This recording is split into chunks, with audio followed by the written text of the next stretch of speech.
Pandemics indicate outbreaks of diseases that spread to cover an entire region or the world. A pandemic can result in massive loss of life. In the last 100 years, there have been 4 global pandemics, the worst with the 1918 influenza pandemic resulting in an estimated 50 to 100 million deaths. While no global pandemic has been born from the family of coronavirus to regional epidemics that have resulted from this family of viruses. They include severe acute respiratory syndrome or SARS and Middle East respiratory syndrome or MERS in 2001 to 2003 and 2012 to 2015 respectively, and resulted in over 1,500 deaths. COVID-19 has become a deadly global epidemic, but it's not the first time a disease of this nature has spread across the globe. It comes from a large family of viruses called coronaviruses. Some cause nothing more than a cold, but others could be much more serious. In late 2002, a coronavirus known as Severe Acute Respiratory Syndrome, or SARS, swept across southern China, causing severe pneumonia that quickly spread to other countries. It infected more than 8,000 people and killed 774. Its symptoms included headaches, muscular pain, and a dry cough.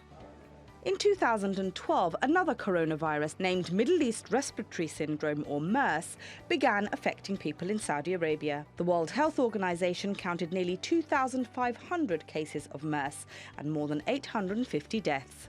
All 3 coronaviruses are believed to have originated in animals.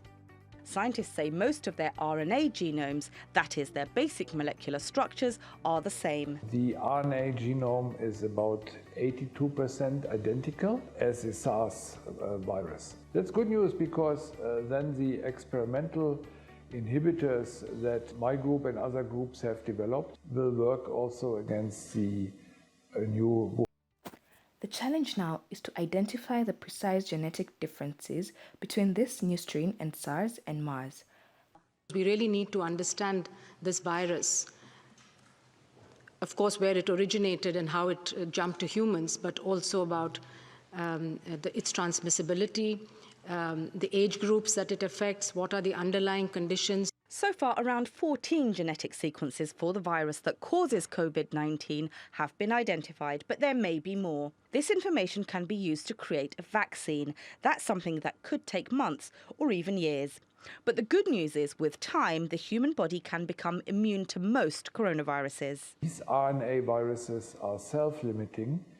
That means after a certain time, most people have developed antibodies against the virus, even though they did not fall sick, and then they are immune against the infection. SARS eventually disappeared, but MERS is still around. It causes a small number of infections every year. If scientists can't fully sequence the COVID-19 genome or come up with a vaccine, there's a chance that it may not go away either. How long is this going to last? And anyone who claims that they know the answer to that is selling you a bill of goods. Simply put, we don't know if this virus is seasonal. If you look at coronaviruses in general, some of them are seasonal. But we also have ones like MERS-CoV that we know is extremely resistant to heat. So the idea that this virus will disappear in April or May when it begins to warm up, we simply don't know the answer to that fact.